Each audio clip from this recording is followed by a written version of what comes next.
Olá pessoal, meu nome é Diego Pacheco, vou estar dando continuidade aqui nos treinamentos de Agile Coach. Essa aqui é a parte 2.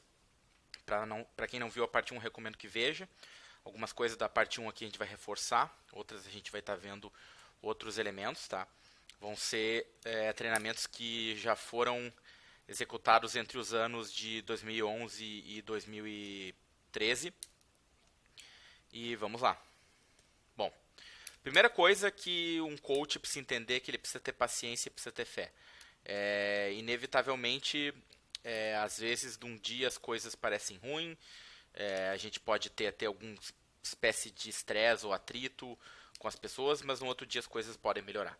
Então é muito importante a gente acreditar que as pessoas conseguem evoluir, que elas vão melhorar e ter paciência e fé nisso. Isso é bem importante. É óbvio que existem exceções, existem casos que te erra na contratação e eventualmente tem que demitir, mas tirando essas exceções, é muito importante a gente ter paciência e fé, porque as coisas demoram e as pessoas têm condições sim de conseguir evoluir, de conseguir melhorar. Tá? Segundo que acredito nisso, né? O Henry Ford falava isso aí, que se tu disser que tu pode, tu tá certo, e se tu disser que tu não pode, tu tá certo também. Então a gente tem que tentar evitar, como coach, ter resistência no sentido de achar que a gente não consegue fazer as coisas, porque eventualmente as pessoas vão ter esse tipo de medo, esse tipo de resistência, e a gente vai ter que saber ajudar elas a conseguir superar isso. Mas é muito importante a pessoa acreditar que ela consegue, isso já é metade do caminho. Se a pessoa acredita que ela não consegue, bom, aí é como a gente diz, né, entrou na luta perdendo já. Então tu tem que entrar acreditando que tu consegue fazer, porque se tu acreditar que tu não consegue, realmente não tem como fazer, não tem como melhorar, não tem como se desenvolver. Então é muito importante que a pessoa acredite e, acima de tudo, esteja afim de fazer as melhorias e de evoluir, se desenvolver e participar dos desafios propostos. Como coach, muitas vezes vindo da área técnica, né, a gente tem dificuldade de largar o osso, né, de sair um pouco do código, enfim, deixar de estudar coisas que a gente estudava, estudar coisas novas. Então a gente tem meio que desenvolver esse sentimento de largar o osso, essa prática até de largar o osso e aprender coisas novas, coisas sobre Agile, coisas sobre Lean, coisas sobre DevOps, coisas sobre cultura de produto, sobre DTA, sobre UX, sobre Business Analysis, sobre Lean Startup e assim por diante. Então a gente precisa largar o osso e não querer aprender só questões técnicas que são importantes, mas que não pode ser tudo. Tá? Isso não é fácil, mas é uma coisa que um coach realmente tem que fazer. Outra coisa importante é o coach entender que a melhor hora para fazer uma coisa é agora. Então a gente não tem que ter medo e tem que fazer. Tá? A gente tem que fazer as coisas e parar de ter medo. A gente algumas coisas tem que experimentar. A gente não tem que ter medo de experimentar e testar ideias e descartar. Testar práticas, se não der certo a gente muda. Ser ágil implica em mudar. Se implica em passar 1, 2 meses e a forma de trabalho está sempre diferente. Se passa meses e a forma de trabalho é a mesma, as práticas são as mesmas e o processo é o mesmo, quer dizer que o time não evoluiu nada. Então é importante a mudança, é importante praticar. Se não der certo, a gente adapta, faz diferentes, mas a gente tem que tentar fazer as coisas. A gente não tem que ter medo de tentar. Se não der certo, a gente vai lá e volta atrás ou faz alguma coisa diferente. Então é importante entender que a melhor hora para começar uma coisa é agora. Bom, outra coisa importante é entender que um coach não é um gerente, né? Um gerente muitas vezes está preocupado em quando as coisas ficam prontas e cobrar que elas fiquem prontas. E um coach ele está muito mais interessado em liderar, entender por que as coisas não estão funcionando e fazê-las acontecer e ajudar o time a conseguir entregar. Então ele está liderando, ele está na linha de frente, ele está fazendo as coisas acontecer, liderando e pelo exemplo, tá? Isso é muito importante. Então não tem como o coach ser aquela entidade que não está trabalhando com o time, que não programa, que não sabe nada de tecnologia, isso tende a não dar certo. Então, para que dê mais certo, o coach tem que entender de front-end, de back-end, de DevOps, de arquitetura, de design, de testes e assim por diante, de cultura de produto, né, de A/B testing e de discovery, de mais um monte de outras coisas, e esse coach tem que estar ativo junto com o time, liderando e ajudando eles, tirando os bloqueios, né, e fazendo essa liderança do dia a dia, do que meramente só cobrando porque que as coisas não estão prontas. Obviamente, claro, o coach também tem que se preocupar em performance, então as coisas têm que estar prontas, mas isso é mais bem feito quando o coach está treinando e dando exemplos para o time dele, né, ensinando técnicas, ferramentas, frameworks, treinando o time e também entendendo o porquê que as coisas não estão dando certo, né, fazendo retrospectivas e usando ferramentas de pensamento sistêmico. Isso é uma jornada sem fim, então sempre vai ter o que estudar, sempre vai ter o que aprender, seja em coach ou seja em alguma especialização de área técnica, seja em arquitetura, em design, seja em programação, novas linguagens, novos frameworks, novos bancos de dados, novos paradigmas, novas técnicas, novas escolas, né? Ou seja, a questão de UX, de personas, de jornada de usuário, de design thinking, de Lean Startup Tools, de Lean UX, e assim por diante, de DTA. Então sempre vai ter o que estudar. Então, essa é uma jornada sem fim, tá? E que o coach é importante que ele esteja sempre lendo livros e sempre aprendendo, sempre injetando conhecimento nele para poder ensinar os outros e sempre fazendo experimentos. A gente tem que tomar cuidado que às vezes o coach pode pegar um erro que o liderado dele está cometendo e assumir que é uma verdade, né? E a gente tem que tomar cuidado isso é o que eu chamo de efeito Super Nanny. Tinha aquele programa antigo lá do Super Nanny, em que basicamente o problema não era a criança, eram os pais. Então o coach tem que tomar cuidado para ele não ser o pai da criança errado na história. Tem esse episódio do South Park ali, que eles folgam da Super Nanny. É bem engraçado, é um episódio meio velho da 10ª temporada. Se alguém quiser dar uma olhada ali. Mas assim, a gente tem que tomar muito cuidado para o coach não ser só um leve trás, né? Escutei uma reclamação de um liderado meu, vou subir isso para o meu coach, eu vou subir isso para o meu líder. E na verdade a coisa não é por aí. Ele tem que saber entender que às vezes ele que está errado na história e ele teria que trabalhar diferente. Então por isso que é importante um coach entender quando que é responsabilidade dele, quando é responsabilidade da pessoa. E normalmente é 50-50. Tem o lado da pessoa e tem o lado do líder dela, né? E é sempre bom ele estar falando com os outros coaches e com o coach dele, para evitar esse efeito super nanny. Mas isso é bem comum, isso acontece bastante em projetos, tá? É muito, muito normal, ainda mais com coaches que estão aprendendo a ser coach, tá? Bom, depois outra coisa bem importante da gente entender é uma coisa cultural. Os americanos têm um termo chamado complacency, que basicamente é a questão de tu aceitar e ser muito reativo e não presente e simplesmente aceitar problemas de forma passiva, né? E não pensar muito, não desafiar o status quo e ficar meio que como as coisas estão. E na verdade, assim, a coisa mais importante que tem para um coach é não aceitar a complacência, né? Não sei nem se dá para a gente traduzir essa palavra, mas isso é o root of all evil. Então, ou seja, não aceitar que certas atitudes não podem ser desenvolvidas, não aceitar que a pessoa não pode estudar, não aceitar que a pessoa não pode desenvolver novas competências técnicas.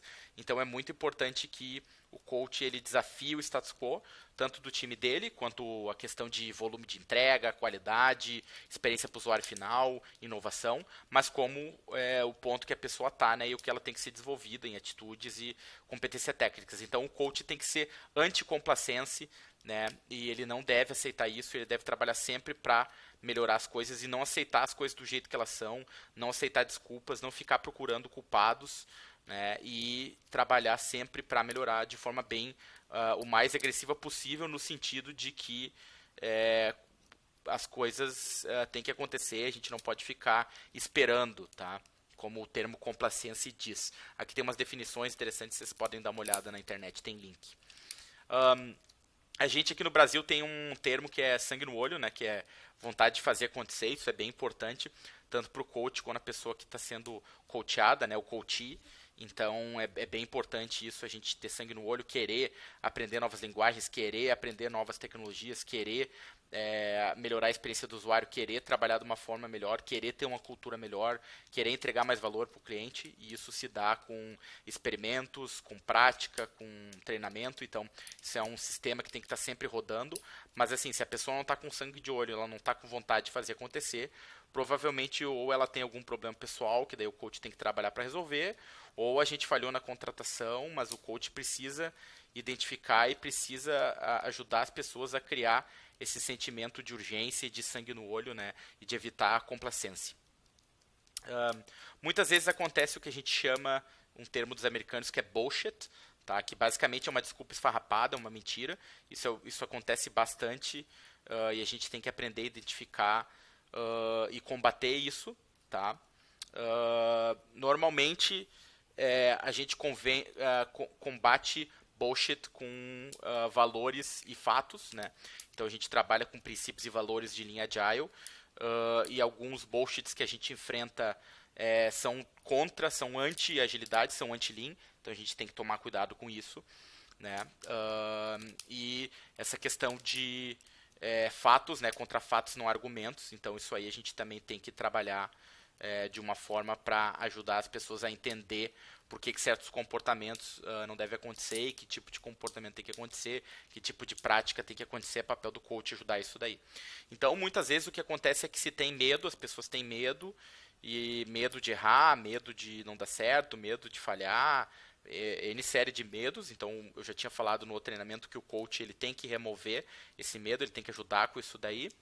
Desse medo tem um risco, né? Porque pode fazer mal, pode sair errado, e também o coach precisa pensar qual é o risco se a pessoa não melhorar, né? E aí ele também pode pensar, mas e se essa pessoa ficar no time, se ela não melhorar e se ela sair do time? Muitas vezes os coaches se preocupam muito com a saída de uma pessoa num projeto, tá certo, né? Pessoas que se desenvolvem, que têm potencial, a gente precisa valorizar bons funcionários, porém, às vezes a pessoa ela não quer estudar, ela não está afim de melhorar, ela está com problema de performance, e na verdade é muito mais ruim essa pessoa ficar no time, e a gente não se preocupa aí se essa pessoa ficar no time. Então a gente só se preocupa com ela sair, né? Então isso a gente precisa entender que existem vários tipos de riscos, mas do risco vem a vulnerabilidade, né? Muitas vezes essa vulnerabilidade não vem, né? As pessoas escondem, escondem porque elas não estão estudando, ou escondem porque acham que não deviam estar fazendo e não falam. Enfim, às vezes falam, mas não falam o que é de verdade, falam uma coisa e na verdade é outra. A gente tem que tomar cuidado que comunicação é muito fácil a gente culpar só uma pessoa, culpar as lideranças, né, os chefes, e não é meio a meio. Então tem a parte da pessoa e tem a parte do liderado, é 50-50, e no final todo mundo é funcionário, todo mundo está recebendo para trabalhar, todo mundo está ganhando, tem que ser profissional e todo mundo tem a sua parte. Eu não gosto muito quando se fala de problema de comunicação, que muitas vezes se culpa um lado só, e na verdade não é um lado só. Todo mundo tem responsabilidade de entender, de perguntar, de validar as coisas, tá? E só que às vezes as pessoas não fazem isso porque elas não querem mostrar vulnerabilidade, elas querem passar a visão que elas são foda, que elas são pica, que não sei o quê. E aí isso daí acaba botando elas na zona de conforto, e da zona de conforto elas acabam chegando no bullshit, entendeu? Como por exemplo, eu quero economizar luz, vocês já devem ter visto esse life hack, ou a gambiarra, como a gente chama no Brasil, de alguém botar uma garrafa de água em cima do contador e dizendo que vai baixar o consumo de luz, né? Então, tipo, é puro bullshit. Mas isso vem, né, do medo, vem de não mostrar vulnerabilidade, vem de não validar as assumptions, e o coach tem que aprender a identificar isso e não alimentar isso mais ainda. Ele precisa destruir isso e não alimentar esse tipo de coisa. Todo mundo tem um instinto animal, tá? Tem alguns estudos ali, tem uns links que provam, que diz que na verdade o instinto animal é bullshit, que isso não é verdade, mas eu acredito bastante nisso, que a gente tem que confiar no nosso instinto, né, no nosso guts, como diz os americanos. Se alguma coisa não parece errada, parece certa, talvez ela não tá. Talvez a gente que não está enxergando alguma variável precise enxergar. Talvez a gente está errado em alguma assumption, então é sempre importante conversar. Né? Então eu não acho que seguir os instintos é uma coisa errada. Né? Todo mundo conhece essa pirâmide Maslow, né? Dizendo que as pessoas elas precisam de segurança psicológica, depois de segurança, depois de pertencer, precisam de autoestima e por último vão ter realização, né? Autorrealização. Mas assim, a realidade é que muitas vezes existem disfunções e essas disfunções não são desenvolvidas e o coach tem que olhar para isso para não estar alimentando isso. E às vezes ele precisa confiar no instinto dele, tá? Outra coisa importante, o coach ser provocativo, tá? Para forçar as pessoas a pensar, forçar as pessoas a desafiar o status quo. Então aqui tem um exemplo, né, que isso não é um pipe, isso é um pipe. Então, assim, às vezes a gente precisa tirar algum sentimento das pessoas, a gente precisa fazer com que elas se pronunciem, tá? Para daí a gente conseguir trabalhar as coisas. Porque às vezes as pessoas não vão falar, então a gente precisa meio que, de certa forma, induzir elas a falar para nós poder fazer as coisas aparecer. Isso pode ser feito com aquele bom e velho arsenal de perguntas, né? De ser coach. Outra coisa importante é setar expectativas, né, e falar o que a gente tem que falar. Muitas vezes a gente fica com dedo de dar uma notícia ruim ou de falar uma coisa com medo da reação das pessoas. Isso é imaturidade e coisas que acontecem com coaches que estão se desenvolvendo, que são júnior ainda. Mas eles não devem ter medo de falar as coisas para as pessoas. Quanto mais honesto eles forem, mais direto, melhor. Se, por exemplo, a gente tem que ir na selva, a gente tem que ir na selva. Não adianta a gente ficar delayando, não adianta a gente pegar e ficar cortando volta, então é melhor que as pessoas saibam logo que elas têm que ir, e assim, de uma vez logo, elas veem já se elas estão prontas para isso ou não, já se aprende o que tiver que se aprender, mas a gente não tem que... Esse tipo de proteção, ela é ruim, porque se tu tira um animal da selva, por exemplo, e domestica ele, transforma ele num pet, muitas vezes ele não consegue depois voltar para a selva, né? Tu tira os instintos. Então a gente tem que tomar cuidado para não tirar os instintos das pessoas.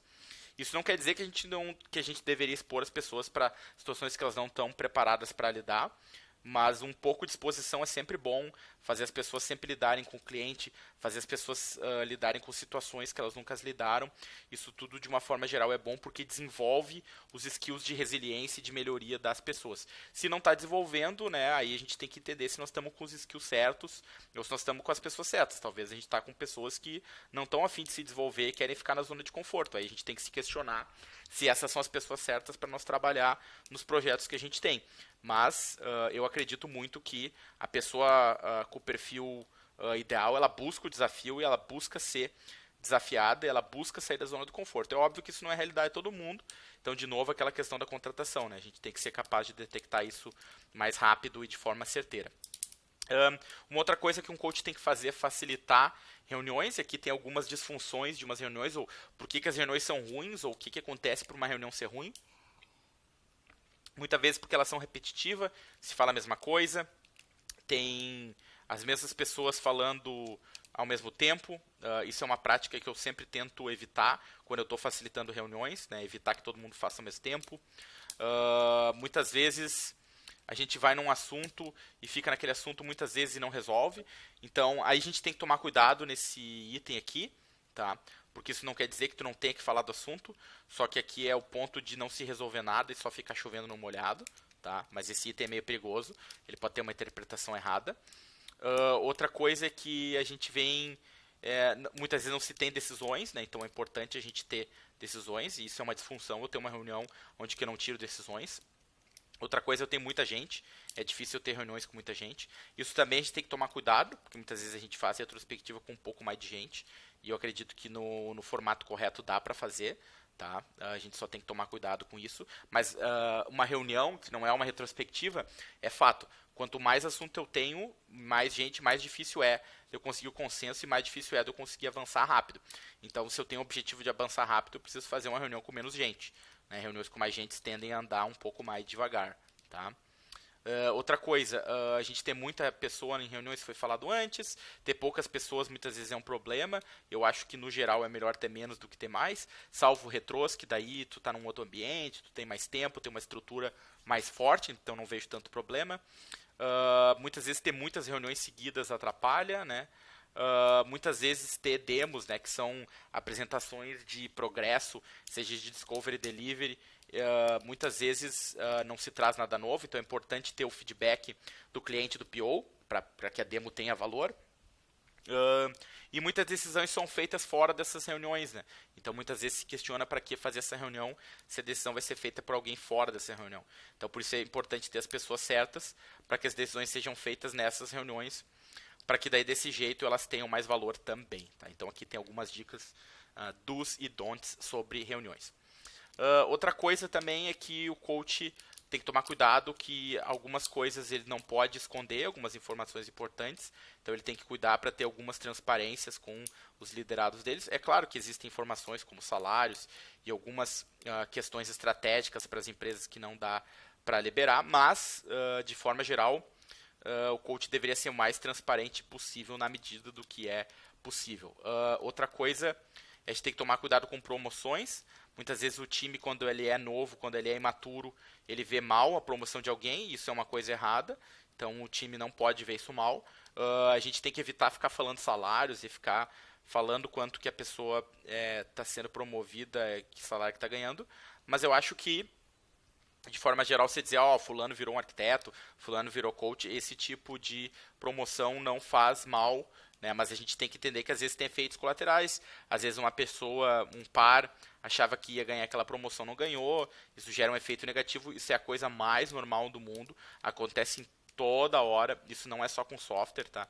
Acontece com várias outras áreas das empresas, isso é bem comum, tá? Então o coach tem que estar preparado para lidar com isso, explicar os critérios, explicar por que uma pessoa foi, por que a outra não foi, transparência sempre ajuda. Por último, a gente tem que entender que as pessoas não são feitas de papel. Então, elas conseguem receber feedback, elas conseguem trabalhar, e muitas vezes a gente falar as coisas que tem que ser falado faz com que elas acelerem de forma muito rápida, se a gente tiver com as pessoas certas, tá?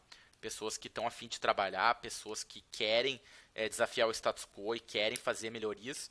Então aí, de novo, a importância da seleção, né? Mas uma vez que eu estou com as pessoas certas, receber feedback e desafios não deveria ser problema, e a gente tem que entender que as pessoas são capazes de lidar com esses desafios e superar as coisas. Às vezes é importante ter um pouco de pulso, tá? Porque às vezes as pessoas estão com preguiça ou podem estar querendo dificultar alguma coisa, então é óbvio que é importante a gente sempre explicar, dar treinamentos, engajar, mas às vezes é necessário um pouco mais de pulso, sim, de uma liderança um pouco mais ativa para fazer as coisas acontecer, porque senão algumas coisas simplesmente não acontecem, tá? Outra coisa é muito importante a visão, então o coach poder mostrar onde que ele está querendo chegar, poder mostrar onde que ele quer o time, que tipo de práticas que vão entrar no futuro, onde que o time pode chegar, qual é o objetivo do time. Então essas coisas sempre ajudam muito, tá? Então o coach trabalhar a visão com as pessoas. Outra coisa é o coach ir trabalhando a complexidade on demand, então aos pouquinhos ir introduzindo novas práticas. Primeiro coloca uma prática, depois coloca outra, depois coloca outra, então vai indo. Por exemplo, se a gente falar de testes, né? Primeiro eu vou botar teste unitário, depois eu boto teste de integração, depois eu boto teste de estresse, depois eu boto teste de caos, e assim gradativamente a complexidade vai indo on demand. Tá? Então isso aqui é uma coisa legal, e o coach pode trabalhar isso também para coisas que o time precisa melhorar. Algumas coisas não dá para esperar, e a gente precisa trabalhar todas elas em paralelo, outras sim dá para esperar, né? E aí a gente pode ir fazendo on demand. Outra coisa importante é que um coach ele tem que ser um amplificador, e de fato ele é. Então ele é um grande exemplo para o time, as pessoas vão seguir ele ou não, e vão ser de certa forma um termômetro baseado nele. Tá? Esse é um ponto bem importante. Outra coisa importante é a gente ter coaching sessions semanais, isso ajuda muito, tá? Porque a gente tem que pensar o seguinte, o cara não estudou, o cara não leu um livro, o cara não fez uma POC. Se eu fizer mensal, eu só vou poder corrigir no outro mês, e aí eu talvez vou ter 12 chances num ano, né, para corrigir isso, então é meio lento. E a gente vê empresas ainda que não dão um feedback anual, né? Então assim, a gente precisa aumentar a frequência para aumentar o resultado e aumentar a correção. Por isso que é importante semanal, no máximo ser a cada 15 dias, né? Mas mais que 15 dias é muito lento. Então, o ideal é semanal. Eu acho que menos que semanal é too much, né? E eu acho que um limite que dá para fazer a cada 2 semanas. Depois disso, não rola e a gente vai ter problemas. Então, é muito importante essa frequência e essa consistência, tá? Frequência e consistência. Isso, de novo, entramos em ritmo, né? Porque daí as pessoas vão pegar ritmo de estudo, ritmo de trabalhar a atitude, ritmo de melhorar as coisas. Então isso é bem importantíssimo, tá? Outra coisa que a gente precisa entender em que é normal cometer erros, é normal errar, isso faz parte do sistema. O coach pode errar, e principalmente quando está aprendendo, mas mesmo depois que sabe, ele erra também. Então é importante pedir desculpa quando está errado, admitir o que fez errado, tá? Isso é ok, isso é normal, a gente não precisa se incomodar com isso. E também um ponto que a gente tem que tomar cuidado porque eu como coach errei numa coisa, não quer dizer que eu não vou cobrar outra de um liderado. Uma coisa é uma coisa, outra coisa é outra coisa. A gente não pode misturar os erros, né? Então não é por causa de um erro que daí eu não vou fazer agora uma outra coisa porque eu errei naquilo ali. Não, são coisas diferentes. E a gente tem que saber separar as situações e separar situações diferentes em coisas diferentes. Então isso também é uma atenção grande que os coaches têm que ter. Outra coisa que ajuda bastante é ter uma espécie de feedback 360, onde que eu tenho feedback do coach, por exemplo, você tem um liderado e ele tem liderados, então ele recebeu o feedback do líder dele e dos liderados dele, então e dos pares, então ele tem um feedback 360, né, que na verdade pega todo mundo que está em volta dele, todo mundo que está ele servindo e todo mundo que está servindo ele, então isso aí a gente tem. Servindo, eu falo uma questão de liderança servidora, né? Não de estar embaixo ou em cima, porque tu não está embaixo ou em cima de ninguém. Então isso daí é uma prática boa de tu fazer ela 2 vezes por ano, alguma coisa do tipo, tá? Pode ser uma frequência até trimestral, mais cedo que isso eu acho que é meio too much também, tá? Mas isso aqui ajuda. Delegar sempre é bom, no que pode ser delegado. Aí o coach tem que aprender a ver o que ele pode e o que ele não pode delegar. Aí tem níveis de delegação, né? O pessoal lá do Agile Management tem esse Delegation Levels, né? Tem o Delegation Poker também. Então ele falou que no nível 1 tu faz só o TEL, né? Tu só fala. O segundo tu CEL, tu vendo uma ideia. No terceiro tu consulta. No quarto tu concorda. No quinto tu faz um advisor ali. No sexto tu faz um inquire, né? Tipo uma inquisição. E no sétimo tu delega de verdade. E isso pode virar cartinhas, né? E dependendo da situação, tu vai jogando com cada carta, com cada pessoa, com cada tipo de situação. Uma outra coisa que tu pode fazer é um delegation board. É importante tu fazer tracking do que tu delega. Eu não uso delegation board, mas eu faço o seguinte: eu uso bastante o Gmail e eu uso bastante o Evernote. Então no Evernote eu tenho lá um todo.txt que eu boto as coisas que eu tenho que fazer. E normalmente as coisas que os outros estão fazendo, eu mando um e-mail para elas e aí eu boto um label para mim, tracking to-do. Aí eu sei o que elas estão devendo para mim, ou não necessariamente para mim, mas pode ser para uma outra pessoa e eu acompanho por ali. E essa é a minha forma de fazer o delegation board. Mas vocês podem fazer num Trello, pode fazer na parede, pode fazer de várias formas. Mas se tu não tivesse tracking, claro, algumas coisas tu pode fazer fire and forget, passa e esquece, só que a gente tem que cuidar para não fazer tudo fire and forget, né? Isso é uma coisa bem perigosa. Então a gente tem que cuidar, que algumas coisas tem que delegar, mas tem que ficar acompanhando. Né? Então a gente tem que cuidar isso daí. Próximo problema é que a gente precisa ter um reality check. Né? Então isso é melhor feito semanalmente. Por isso que as coach sessions têm que ser semanais, porque elas são um grande reality check. E aí tu tem que ficar vendo, né, se a pessoa, à medida que passa as semanas, está esquecendo, está fazendo, as coisas estão andando. E tu pode perguntar ao time, né, toda semana. E aí, como é que está o nosso confidence score para release? Como é que tá as nossas ações da retro? Estão andando, não tá? Vamos conseguir fazer, não vamos? Então, é outra forma de acompanhar. Uma outra coisa importante é fazer notas, né? Sei lá, anotar num Excel, tirar foto, anotar num caderninho, botar no Evernote, Google Docs, etc., Drive, Dropbox. Eu gosto muito do Evernote para esse tipo de coisa. Eu gosto muito do caderno físico também. Normalmente eu tiro foto e boto no meu Ever. Outra coisa, a gente tem que tomar cuidado às vezes que as pessoas fazem as coisas só por compliance.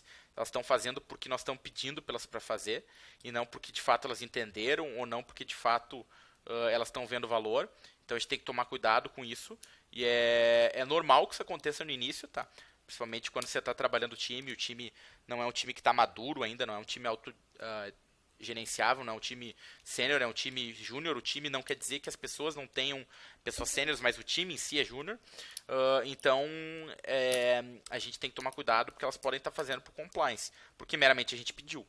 Então a gente tem que trabalhar sempre no awareness das pessoas. Isso, retrospectivas ajuda muito, né, para a gente conseguir entender que elas estão entendendo o porquê que elas estão fazendo as coisas e estão engajadas e estão vendo a importância daquilo ali. Tá? Então a gente tem que tomar cuidado para nem tudo ser por compliance. Isso não quer dizer que às vezes não possa rolar uma confiança e algumas coisas ser pedida porque estão pedindo, porque a pessoa está pedindo e porque tu vai confiar no teu líder, tá? Mas a gente tem que entender também que sempre as pessoas não entendem nada que elas estão fazendo, isso é um problema. Mas, voltando, né, isso é responsabilidade das pessoas também, falar com o seu coach, pedir ajuda para ele, também elas poderem cuidar da responsabilidade delas, porque também não é só responsabilidade do coach, né, de explicar as coisas, as pessoas também têm que perguntar e validar assuntos, mas o coach também tem que fazer perguntas e não tem que acreditar cegamente que elas entenderam, só porque elas não fizeram perguntas. Então aí o coach pode ser um pouco mais chato nesse sentido e fazer um pouco mais de double check. Outra coisa que ajuda muito a cuidar a linguagem corporal, né? Como é que tá a cara, como é que tá os braços, tá de braço cruzado ou não. Muita gente diz que isso é bullshit, e eu entendo que em parte é. A pessoa pode estar simplesmente cansada ou com algum problema pessoal, mas às vezes a gente consegue ver que a pessoa não falou tudo, ou tem alguma outra coisa pegando, então é sempre bom a gente ficar de olho nisso. Outra coisa, às vezes é importante o coach estar observando, porque a coaching session tem limites. Então, às vezes é bom ele tá com o headset, mas não tá escutando música. Então, ele tá lá ouvindo, observando o que o time tá falando, tá? Porque nem sempre as pessoas trazem tudo nas coach session. Então, é muito importante o coach desenvolver os sentidos de águia observadora dele, observar as coisas, tá? Outra coisa é o coach tem que olhar as pessoas trabalhando e às vezes ficar observando elas falando. Às vezes você pega coisas desse tipo de prática de observação, tá? Eu já peguei muita coisa fazendo isso, e é importante os coaches fazerem isso, eles não confiarem só na coach session, só naquilo que as pessoas trazem, tá? Ou seja, tirar as conclusões do próprio coach. Outra coisa, é muito importante compartilhar as fraquezas, né? Naquilo que a gente falou da pirâmide lá, das disfunções do time. O coach pode começar compartilhando as deles, as coisas que ele está melhorando, as coisas que ele tem dificuldade, e isso vai ajudar os outros a fazer o mesmo também, né? A questão do exemplo. Falando agora de pensamento crítico, e tem algumas ferramentas que a gente vai ver, mas tem várias ferramentas de pensamento crítico. Tem um livro muito bom do Peter Senge, que é a Quinta Disciplina. Então, essas ferramentas são ferramentas importantíssimas para o coach, tá? Para o coach conseguir trabalhar melhor os problemas e resolver causas raízes. Então, tem ferramentas de reasoning, tem ferramentas de avaliação, ferramentas de resolver problema, ferramentas para tomar decisão e ferramentas para análise, tá? Então, recomendo muito estudar essa disciplina de pensamento crítico. Então, por exemplo, quando a gente fala de motivação, a gente tem que entender que existe motivação intrínseca e extrínseca. Tá? A motivação extrínseca são recompensas pessoais, e a motivação intrínseca é a satisfação pessoal. Interpessoalmente, a gente pode ter uma interação social que é intrínseca, e publicamente é reconhecimento público. Normalmente, as que funcionam melhores são pessoalmente intrínseca e extrínseca em termos de reconhecimento público. Assim, existe um contrato entre as pessoas, tá? Esse contrato é um contrato explícito e implícito, tá? E muitas vezes, se as pessoas estiverem se divertindo, isso vai fazer com que elas aumentem o engajamento. Então, é muito importante trabalhar muito essa questão da diversão, entendeu? Isso ajuda muito. Eu sempre trabalhei bastante com esse tipo de coisa. E isso vai aumentar o engajamento e vai aumentar o contrato psicológico, né? Que existe o contrato de trabalhar e o contrato de jogar, né? Conseguir jogar muito com as pessoas no sentido de diversão. Ali mais pra frente eu vou falar de práticas nesse e no próximo deck, de coisas que eu fiz nesse sentido de estar jogando, de conseguir estar ajudando, né, nessas recompensas, né, por ser como se fosse um jogo, né, a coisa ser tão divertida que a pessoa não nem vê como trabalho. Eu olho que meio que assim, eu sei que essa não é a realidade para todo mundo, isso não quer dizer que a pessoa não tem que ser profissional, isso não quer dizer que não tem que ter o profissionalismo, tá? Mas quer dizer trabalhar mais com essa ideia de jogo. Existem fatores que motivam as pessoas têm fatores diferentes de motivação, então para algumas pessoas elas são motivadas pela verdade, normalmente é mais acadêmico, trabalha com isso. Algumas pessoas são mais motivadas por resultados, outras são mais motivadas por poder, ter o poder de decidir, ter o poder de poder fazer as coisas. Outras são mais motivadas em poder ajudar. Outras são mais motivadas por forma e por estrutura. Então é muito importante o coach se conhecer, saber o que mais motiva ele e saber os seus liderados também, para conseguir trabalhar melhor com o time.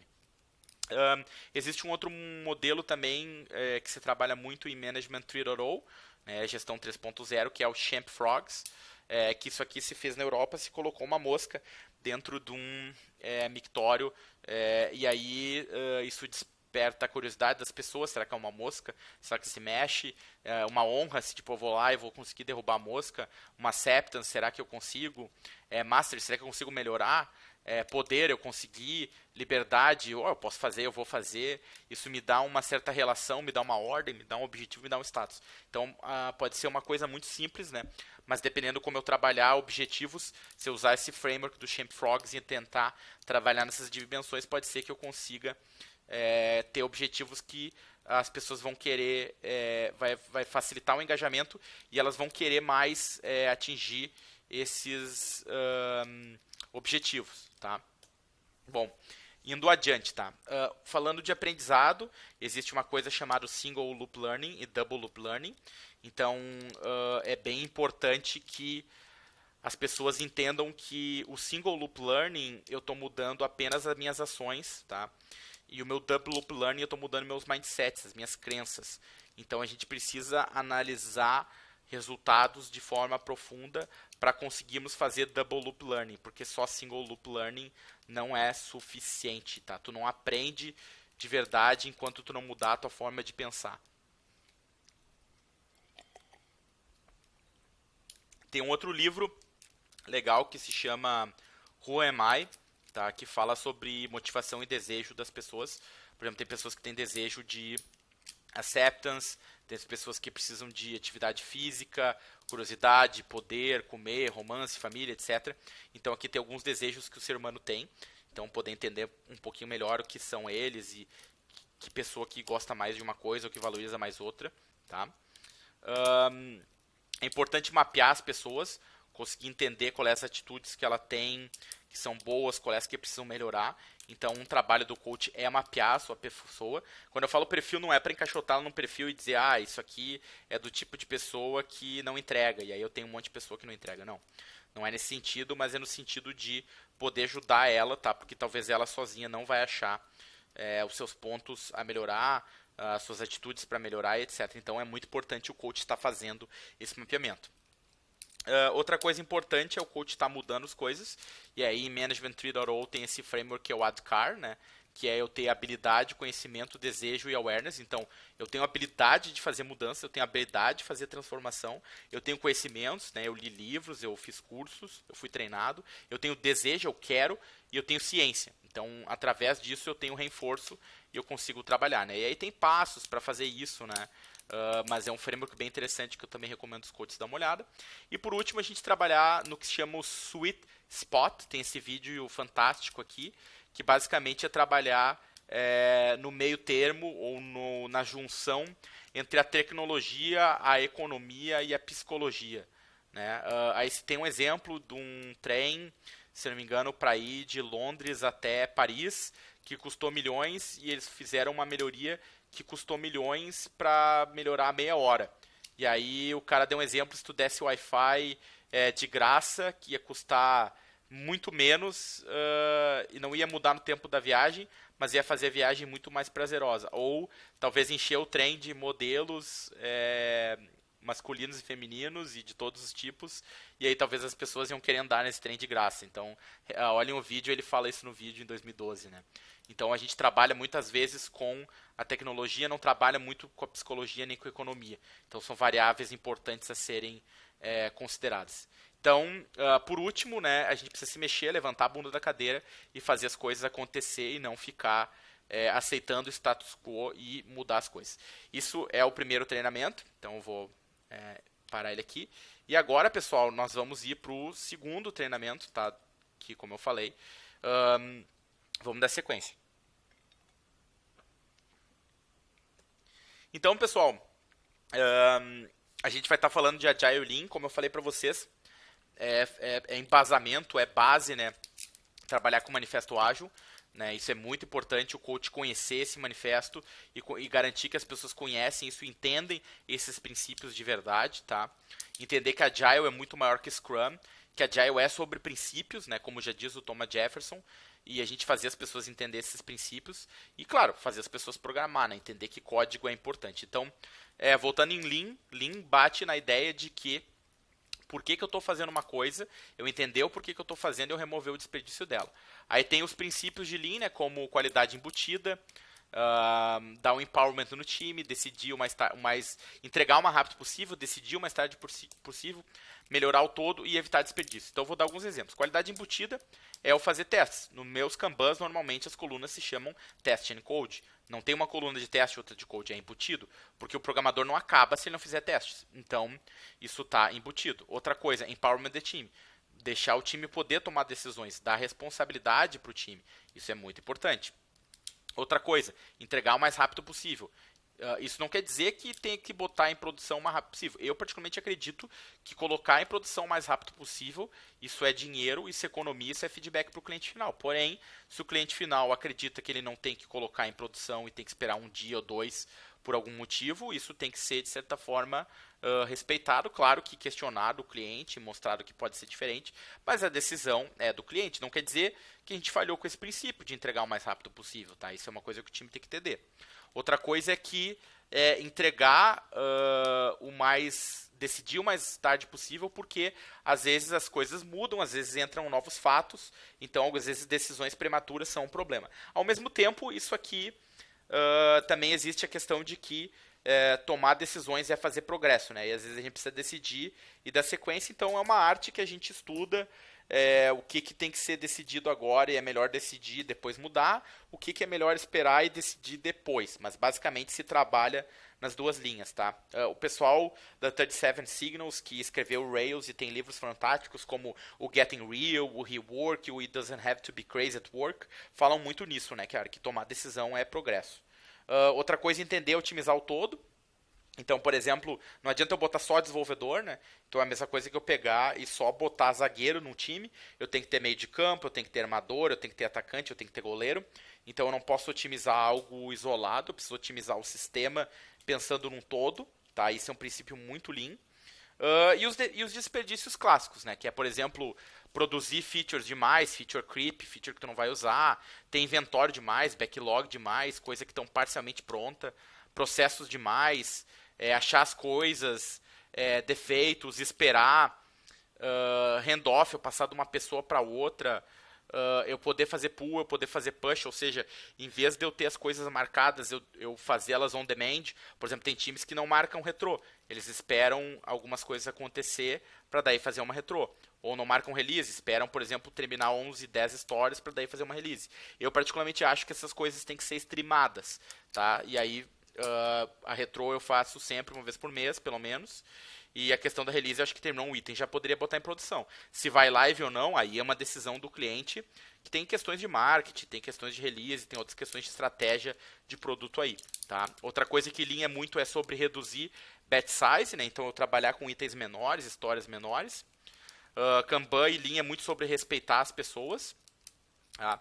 Kanban, o que as pessoas não entendem é que ele é 80% sobre psicologia e ele é, na verdade, um approach para mudar a cultura, a cabeça e a forma como que o gerente gerencia. Isso tem tudo a ver com Lean, tudo a ver com Kanban. Tá? Aqui tem uma frase excelente do Alan Shalloway, que basicamente ele fala que colocar pessoas num bom sistema resulta em melhores resultados do que colocar um sistema ruim. Então, entendendo que os sistemas, mexendo nos sistemas, vai mexendo no comportamento das pessoas. Então, a gente não gerencia as pessoas, a gente gerencia o sistema, tá? O Kanban. Voltando na essência do Kanban, é o visualizar o todo, é o limitar o IP. Muitas vezes não se visualiza o todo, tá? Então tem que se visualizar. Limitar um IP é uma coisa que muitas vezes os times não fazem, eles precisam fazer, é muito importante. Gerenciar o fluxo de trabalho também, às vezes tem que criar colunas, às vezes tem que deletar colunas. Isso é importante, às vezes, para dar visibilidade de um problema, tá? Se eu não posso mexer nas colunas do Kanban, é um grande problema. E melhorar continuamente. Bom, aqui fala uma coisa sobre limite de WIP, tá? Eu tenho um exemplo aqui de uma freeway, aqui tem um link para você acompanhar, mas basicamente se eu encho ela, minha capacidade em 100%, o meu throughput cai muito, tá? Minha entrega cai muito. Então, aqui nesse exemplo, a minha freeway está a 95% da capacidade. Vocês podem ver que está um congestionamento ferrado. E o meu throughput acaba sendo 70 por hora, né? A minha utilização de segmento de estrada. Se eu faço muito abaixo da minha capacidade, por exemplo, 30, a minha velocidade dos veículos estão maior, eu estou a 100 por hora. Antes eu estava a 30. Só que, por exemplo, o meu segmento está a 40, então eu também não estou utilizando melhor. Então eu tenho um meio termo ali, que eu estou a 60, por exemplo, que eu estou na velocidade máxima de cada veículo, só que eu estou usando muito mais da freeway do que se eu estivesse usando tudo. Então, ou seja, eu deixar todo mundo busy não é o que tira a melhor produtividade. Então o WIP tem que ser entendido e gerenciado, tá? Isso fala muito sobre cycle time, lead time, teoria de filas, isso é como o supermercado funciona, como linha de montagem funciona, então são coisas que precisam ser entendidas pelo coach.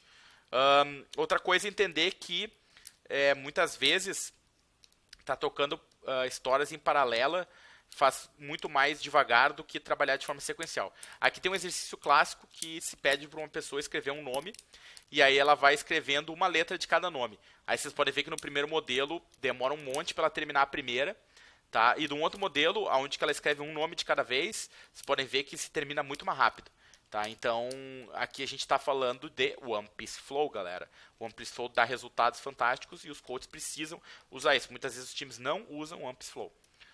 Aqui tem os pontos do Deming, tá? Que vem do livro dele Out of Crisis, que é um livro fantástico, que fala muito a cultura de Lean e como mudar a cultura das empresas, como transformar ela.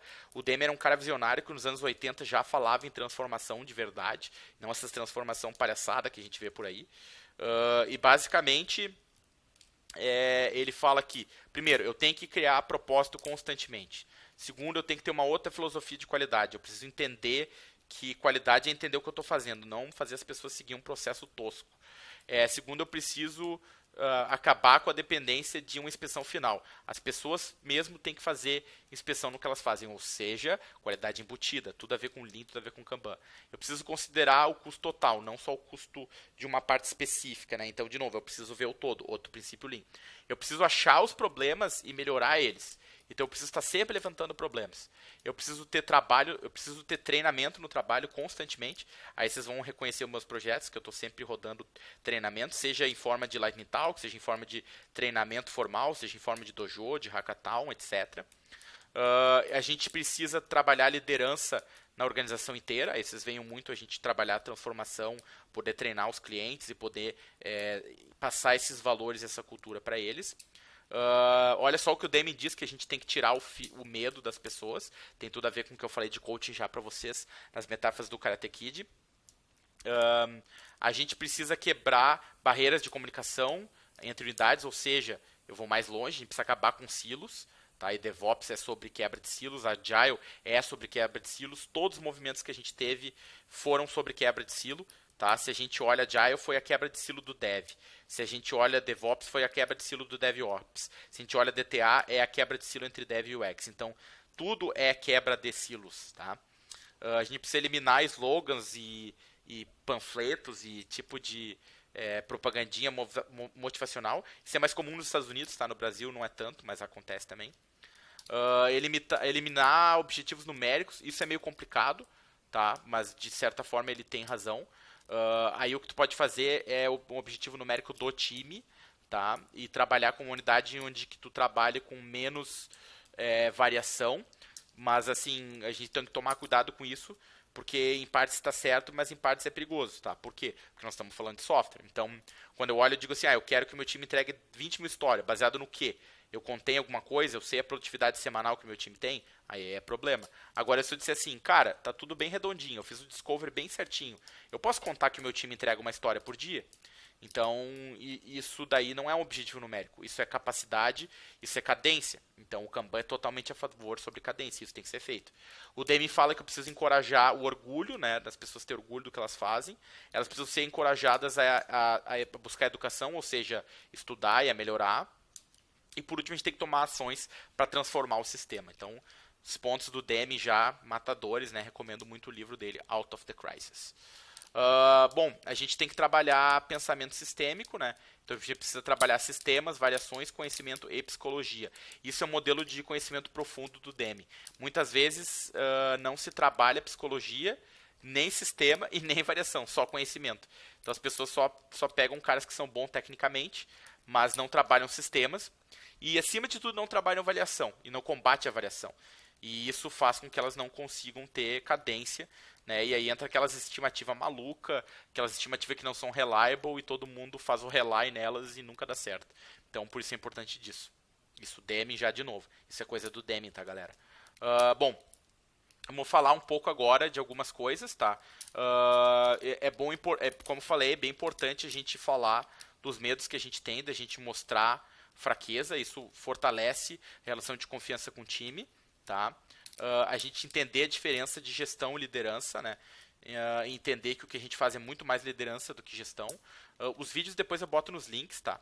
Mas a jornada como coaching, eu gosto muito desse cara, John Wooden, tá? Ele era um coach da UCLA em Los Angeles, um coach de basquete. Ele basicamente criou a noção de coaching. Ele é uma das grandes referências que eu tenho em coaching, o John Wooden. Ele tem um vídeo que depois eu vou botar ali, tá? E ele criou o modelo dele de liderança, né? Onde ele tem os princípios dele e tal. Então é bem legal dar uma olhada. E basicamente assim, falando um pouco de XP, tá? XP trabalha muito com metáfora. Vocês podem ver que legal esse daqui, o gráfico das vendas está entrando na privada. Então eu gosto muito de metáfora, eu uso bastante porque ajuda muito a entender. Uma outra coisa que, falando de metáfora, que o coach tem que entender, que ele é a rodinha da bicicleta e o liderado dele é a bicicleta. Então ele está ali para suportar e ajudar ele a fazer a transição de um estado para o outro.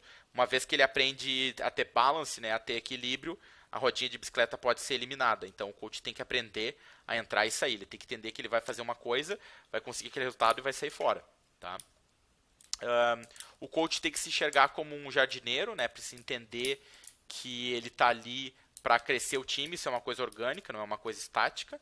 Né, e toda a planta ela precisa de um sistema. Aí entra o Kanban, precisa de ferramenta, precisa de foco e precisa de tempo para colher os resultados. Né? Alguns resultados não são imediatos. Né?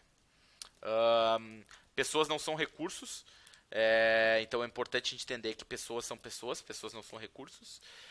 E o coach tem que ter aquele foco de longo prazo. A gente entender que o feedback é a semente em coaching, mas coaching é muito mais que feedback. Tá? Então a gente tem que entender que essa é uma ferramenta importante, mas não é a única ferramenta. Tá? E o coaching é uma tarefa dura, né? É uma tarefa que demora, é uma tarefa desgastante, não é fácil trabalhar com pessoas, às vezes pode ser extremamente desgastante. O coach tem que entender que existem várias manifestações de coaching, tá? Existe até para o lado mais, tu vai levar um extremo, a gente entra em psicologia e aí vai entrar em doença mental, esse tipo de coisa, e esse não é o nosso foco, né? A gente não é médico nem nada, a gente está meramente fazendo o que os americanos fizeram a vida inteira com coach de basquete, com universidade, lá eles têm essa questão de coach, né? Até no Brasil isso é uma coisa meio polêmica, estão até falando que o coach vai virar crime e tal, mas o nosso modelo ele é híbrido, né? Ele tem bastante mentor, ele tem bastante outras coisas junto, né? Não é só coach puro, mas para a gente entender que existem outras manifestações. A Agile Coach é uma manifestação dela. E vamos começar a falar um pouco de coach puro, antes de falar da manifestação de Agile. No coach puro, basicamente, eu vou ter dois tipos de coach. Eu vou ter coach para pessoas e coach para times. O coach puro é mais focado para pessoas e basicamente é focado em fazer pergunta. O princípio do coach é entender que a assumption de coaching é que as pessoas já têm a resposta e que tu vai ajudar elas a chegar nessa resposta. Esse é o princípio que coaching opera. Tá? E aí tu vai ter um arsenal de perguntas. Eu gosto muito da ideia de coaching hospitalar, né? E aí entra muito na evolução quando tu começa a ter muitos coaches e times grandes de coaching. Então, como é que tu faz para escalar teus coaches ou como é que tu faz para fazer com que eles evoluam para coaches mais maduros? Aí começa a entrar a questão do coaching hospitalar, onde que se a gente for pensar num cirurgião, num residente, né? Primeiro o cara estuda, depois ele vai lá e só fica olhando, depois ele vai lá e só faz um corte pequenininho, depois ele está fazendo mais coisa, depois ele está rodando toda a cirurgia e depois ele está ajudando outros. Então essa é a ideia do coach hospitalar, né, e precisa de um outro coach para ajudar ele a fazer observação. Então tu tem que pegar um outro coach, entrar nas coach sessions de vez em quando, ver como é que tá rolando as coach sessions dele, ver como é que tá rolando as retrô, ver como é que tá rolando uma série de coisas, tá? E aí tu consegue desenvolver aquele coach. Bom, indo adiante, né, a questão do propósito é muito importante, né? A gente precisa criar o ownership, ou seja, as pessoas têm que se sentir dona e elas precisam querer melhorar naquilo que elas são donas, tá? Então tu tem a tua casa, tu vai querer decorar ela, tu vai querer melhorar ela. É muito importante a paixão contagia. Tem esse vídeo que eu vou botar do Haka depois pra vocês olharem, que é bem legal. Que é um time de All Blacks, né, de rugby na Nova Zelândia. Bom, aí tem aquela coisa clássica de brasileiro que é o chá, né? Conhecimento, habilidades e atitude. Então, para um coach poder fazer o bom seu trabalho, ele tem que ter conhecimento, tem que ter habilidade, tem que trabalhar as atitudes. Para mim, uma coisa muito importante é liderar pelo exemplo. Isso aqui a gente já faz ao normal. Ao normal, as pessoas já copiam a gente. Isso é uma coisa que a gente tem que ter cuidado, porque ao copiar a gente, elas estão vendo o resultado e não o processo que a gente fez para chegar naquilo. Então é bem comum coaches júniores tentarem copiar uma coisa, não sabem o que estão fazendo e dar o bom e velho merda. Então, para isso, a gente tem que tomar cuidado nessa cópia e a gente tem que entender os princípios do que a gente está fazendo. Eu gosto muito dessa metáfora da árvore, que basicamente diz que uma árvore que não tem flexibilidade, ela não faz o bend, ela quebra. E uma árvore que faz o bend demais, ela quebra também. Então tem um meio termo aí de flexibilidade. A gente tem que ter, mas se eu não tiver nenhuma eu quebro, se eu tiver demais eu quebro também. Então isso tem que ter um balanço, tá? Tem um ponto de equilíbrio. Como eu já tinha falado para vocês, eu gosto da ideia de stewardship, né?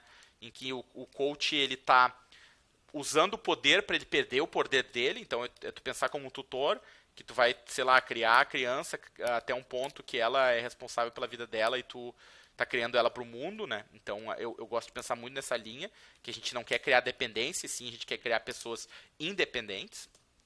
A gente tem que tomar cuidado também, às vezes, com a linguagem. Algumas vezes as pessoas elas entendem isso errado. Claro, a gente não precisa levar isso nem para o extremo, né? Cada um tem o seu lado na equação, mas a gente tem que tomar cuidado, às vezes, com isso daqui. A questão da prática deliberada, né? Que é muito importante a gente estar praticando as coisas do jeito correto e não só estar gastando horas e horas e não entender como melhorar naquilo ali, senão não serve para nada. Aquilo que Deming fala que 85% dos problemas são as pessoas, não é o processo, tá?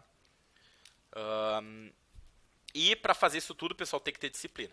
E a melhor definição de disciplina é fazer o que tu quer na hora que tu não quer fazer. Do jeito que tu não quer fazer também, eu adicionaria. Disciplina não é ditadura, tá? Seja ela de esquerda ou direita, seja ela comunista do Fidel Castro ou bolsomínia. Então, não é uma questão de ditadura. É óbvio que em alguns momentos a gente precisa que as pessoas trabalhem algumas coisas, né? Mas a ideia não é ditadura, tá? Tu não tem como sustentar um modelo de ditadura 100% do tempo. Claro que existem momentos que a gente precisa fazer mais e questionar menos, porém, a gente sempre tem que trabalhar com a ideia de entendimento, de treinamento, de conversa, de retrospectiva, tá? Porque senão aí a gente tem um modelo que ele não é sustentável. É muito importante o coach ter paciência, né? O Buda gostava de dizer que uma jarra, né, um copo, ele enche gota a gota, então tem que ter bastante paciência. Isso é um requisito para ser coach. A gente tem que entender que as coisas que a gente sabe e que a gente não sabe, tá? E, por exemplo, vamos entender o que a gente precisa saber que talvez a gente não sabe, é que não existe o óbvio, tá? Não existe nada óbvio. A gente precisa sempre estar fazendo perguntas e sempre estar testando o entendimento das pessoas. E a gente precisa evitar coisas assim, alguém tem pergunta? Então tá, então ninguém tem pergunta? Não. A gente talvez tem que chegar para algumas pessoas e fazer perguntas do que assumir que não tem perguntas. Até pelo menos o time aprender a fazer perguntas. Outras coisas que a gente precisa entender, unfortunately, que as pessoas vêm com débito, tá, de outras empresas, de outros trabalhos, e que a gente precisa aprender a lidar com esse débito e dar visibilidade para elas, né? Coisa que se as empresas trabalhassem bem isso em todos os lugares, a gente ia ter sempre uma força de trabalho cada vez melhor, mas infelizmente não é sempre isso que ocorre. E outra coisa, a gente precisa entender que quando uma pessoa está falando, ou você está falando, existe um filtro que a pessoa aplica. Primeiro, ela tem um filtro da cultura dela, da linguagem dela, dos valores, das crenças, das atitudes, das expectativas e intenções. E só depois disso ela vai te ouvir. Então a gente precisa entender isso e muitas vezes as pessoas não estão te ouvindo, porque o filtro delas está cortando coisa fora. Então a gente tem que tomar muito cuidado, né, com esses filtros e saber que isso existe. Outra coisa é entender a pirâmide do aprendizado efetivo. Né? Quando a gente vê uma palestra, a gente absorve menos de 10%. Quando a gente lê, a gente está absorvendo 10%. Quando a gente tem alguma coisa audiovisual, vídeo, a gente está absorvendo 20%. Quando a gente tem um vídeo, a gente está uma demonstração, a gente está absorvendo 30%. Quando a gente está discutindo 50%. Quando a gente está praticando 75%. E quando nós estamos ensinando os outros 90%. Então a melhor maneira de aprender é ensinar. E o coach precisa ter isso em mente. Por isso que o coach tem que ensinar. Muito importante é ensinar as pessoas a aprender. Né? Aqui isso é um evento na minha casa lá por 2011 a 2012. Criando a cultura de aprendizado, de estudo nas pessoas e diversão. Vocês estão vendo uns videogames ali também. É importante entender a pirâmide de influência, né? Então, o primeiro influência que tu dá é o empowerment, né? Deixar as pessoas ter poder decidir coisas. O awareness, ou seja, ela ter ciência através do feedback da reflexão. Modelos conceituais, técnicas e ferramentas e, por último, a prática, né? Isso são as maiores influências que a gente pode fazer. A gente também tem que entender que existem modelos de liderança, né? Que podem ser mais delegativos, mais diretos, mais suportivos, mais coaching. Né? Então isso aqui tem tudo a ver com aquilo que eu já vinha falando antes para vocês. Então, por exemplo, quando eu estou no modelo de delegação, eu tenho pouco suporte, eu sou pouco diretivo.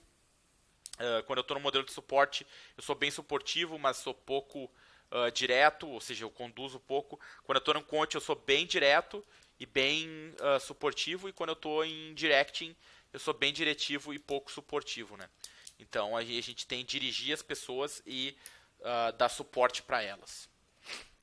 Uma outra coisa é a diferença de motivação intrínseca e extrínseca, né? E motivação extrínseca não funcionam. Deadlines, salários e bônus.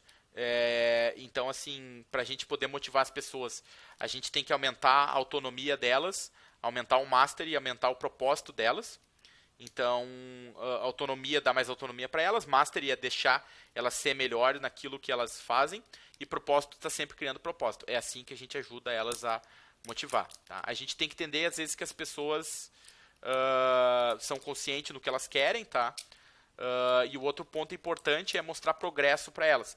Às vezes a gente está fazendo um excelente trabalho de coaching, mas não tem progresso. E a gente precisava ter uma espécie de progress bar, uma espécie de mostrar para as pessoas que elas estão evoluindo.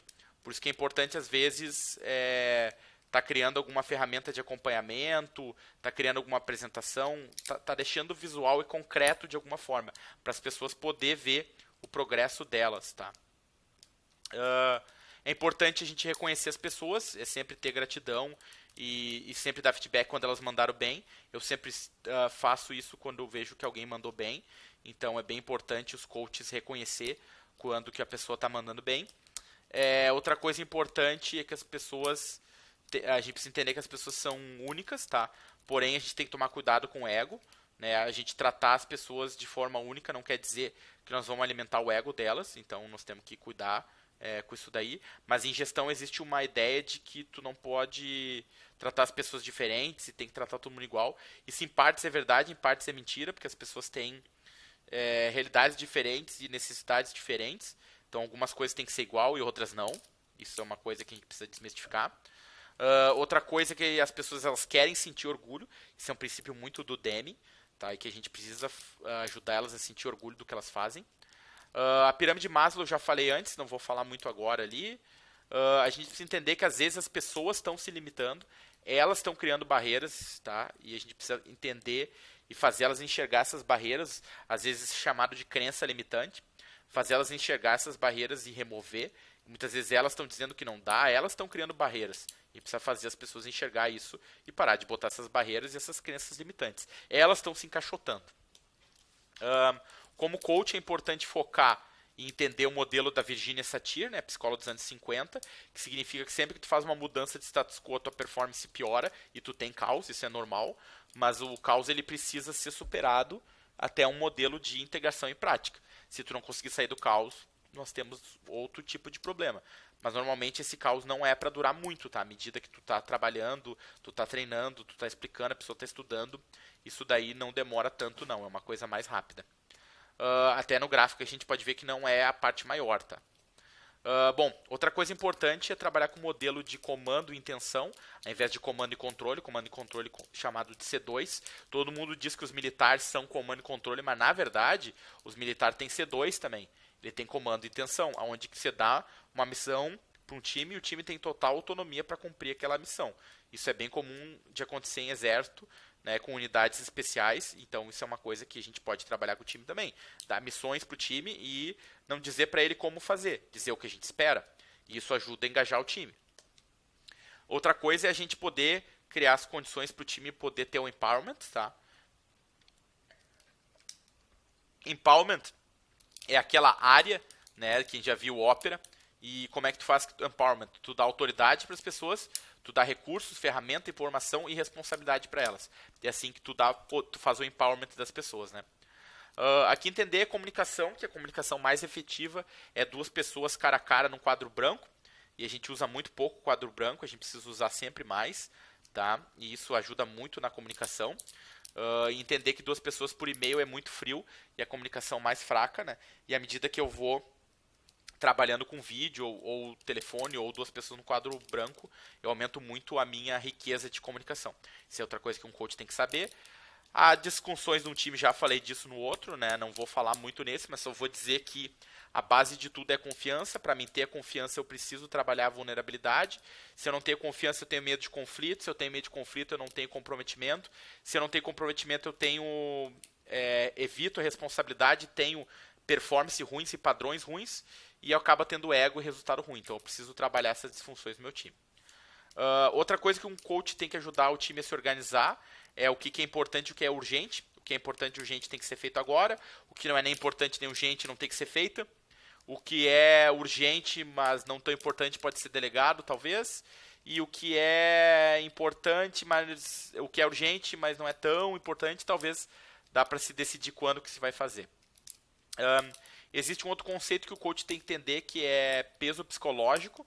Isso é aquilo quando tu pega uma série ruim, tu vê ela até o final só porque tu vai até o final.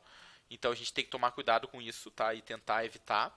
E às vezes alguma prática mal feita pode virar um peso psicológico. Então a gente precisa remover isso. E às vezes a gente pode estar fazendo uma coisa que não faz sentido, a gente tem que parar de fazer. Um outro ponto, a gente tem que usar as pessoas a se auto-organizar. Mapas mentais são muito bons para isso. Pomodoro também é muito bom para focar no tempo, tá? O modelo de Tuckman para liderança, né, onde que eu tenho forming, storming, norming e performance. Então primeiro eu estou formando, estou estruturando e depois eu tenho a performance. Então é um modelo bem velho, tá? Vale a pena vocês olhar. Churrari, já falei para vocês que é um modelo de coaching do XP, onde que o coach começa mais ensinando, depois vai sendo coach e virando mais um advisor. Já falei para vocês sobre times autogerenciáveis, que eu preciso começar mais comandante para depois ir aliviando e deixando o time mais responsável, criando esse mecanismo de responsabilidade dentro do time. É importante ter um time auto-organizado, mas entender quais são as atitudes de um time auto-organizado e quais são as atitudes que um time não é auto-organizado. Por exemplo, um time que se auto-organiza, que ele não se auto-organiza, ele espera alguém diga para ele o que tem que ser feito. Então, se você, coach, agora que está ouvindo esse vídeo, tem um time que espera você dizer para ele o que ele tem que fazer, isso não é uma atitude de um time maduro. O seu time está sendo imaturo. Como é que eu faço para deixar ele maduro? Eu preciso ter um time que descobre o que precisa ser feito. Então ele vai lá e faz perguntas, ele vai lá e propõe coisas, mas ele não fica esperando. A atitude, pessoal. Segundo, o time imaturo ele é vítima das circunstâncias. O time maduro ele é responsável pelas ações dele e ele aceita os erros das ações deles. Um time imaturo tem fofoquinha, tem motinzinho, tem carnavalzinho. Né? Um time maduro ele procura informação para entender. Tá? Um time imaturo ele reclama, ele reclama de tudo, nada tá bom. Um time maduro ele tenta operar no que está sendo feito. Um time imaturo ele reclama dos colegas, né? Um time maduro ajuda os colegas. Agora só um ponto sobre esses dois últimos, não é que ele não possa reclamar dos colegas, mas, de novo, não adianta ser só parte do problema, tem que ser parte da solução. Então também tem que ajudar dando ideias de como resolver.